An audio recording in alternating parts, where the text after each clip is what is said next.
whenever it's on a difficult shape, we will make the design here. Keep editing the shapes. Let's explore the changes here.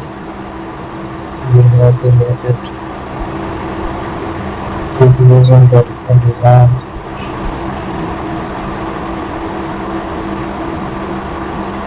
So we are going to make the shapes here. Let's keep editing the designs.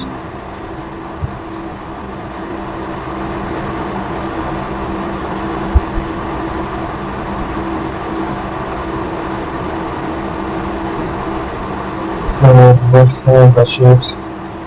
Keep making the designs. Use an eraser tool there. Thank you.